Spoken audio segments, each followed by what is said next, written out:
دی world library کے معزز سامعین، السلام علیکم۔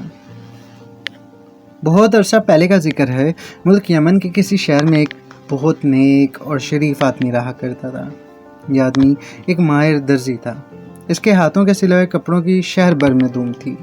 اس کا پورا نام تو کوئی نہیں جانتا تھا، مگر لوگ اسے عبدل کہا کرتے تھے، اور وہ اسی نام سے مشہور تھا۔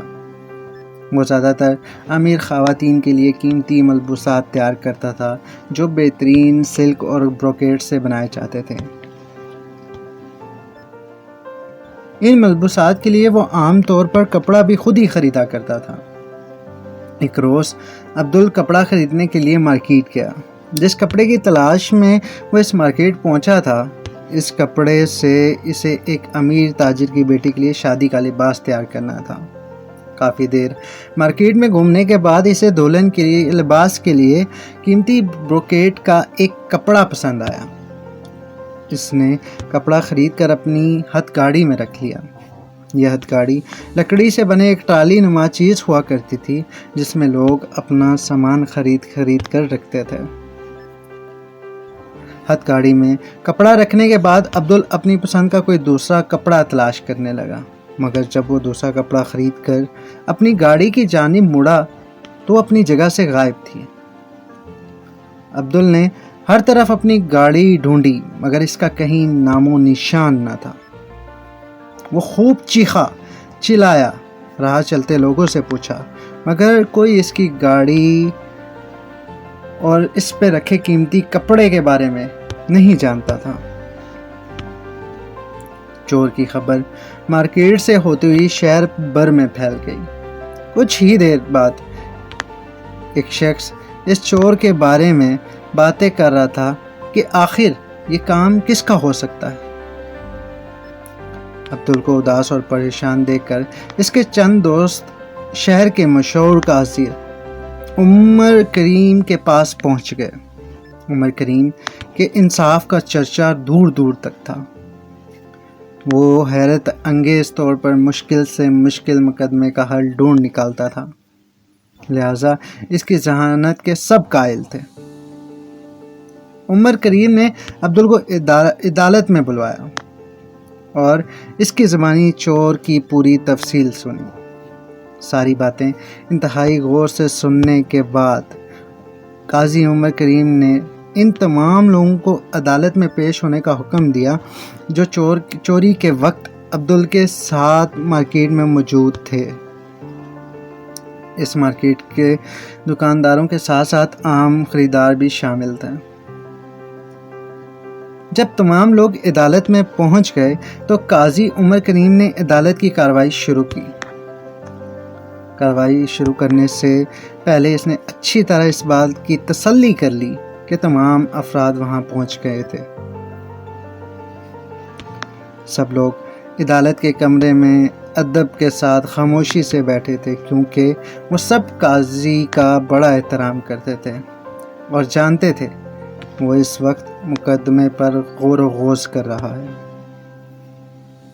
قاضی نے خاموشی کے ساتھ باری باری ان سب کے چہروں پر ایک نظر ڈالی اور چند لمحوں کے بعد عدالت کے باہر کھڑے سپاہیوں کو بلایا۔ سارے سپاہی فوراً ہی قاضی صاحب کے سامنے حاضر ہو گئے۔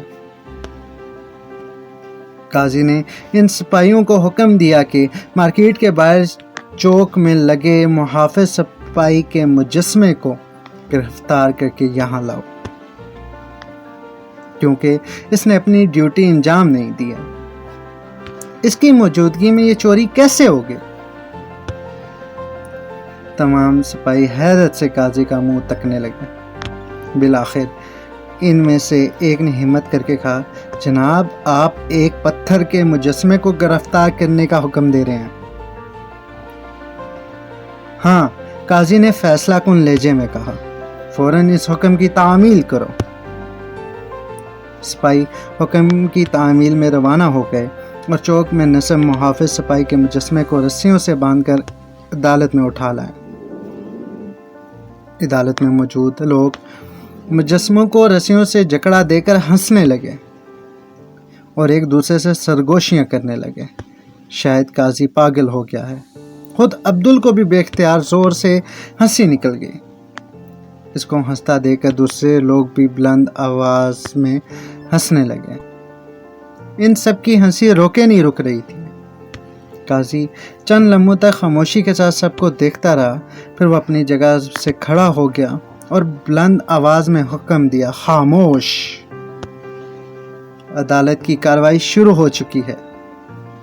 سب لوگوں نے اپنے قاضی کے چہرے پر چھائی سنجیدگی کو دیکھا اور ایک دم خاموش ہو گئے، کیونکہ وقت کی نزاکت کو محسوس کر کے وہ خاموش رہنے پر مجبور تھے۔ تم سب نے عدالت کی توہین کی ہے، قاضی نے غصے سے کہا، لہٰذا تم سب کو اس جرم کی پاداش میں جرمانہ ادا کرنا ہوگا۔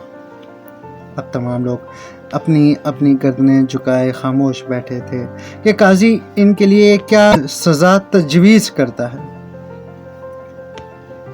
کچھ دیر سوچنے کے بعد قاضی نے کہا، جرمانہ یہ ہے کہ تم میں سے ہر ایک کو اس وقت عدالت میں کپڑے کا ایک ٹکڑا جمع کرنا ہوگا۔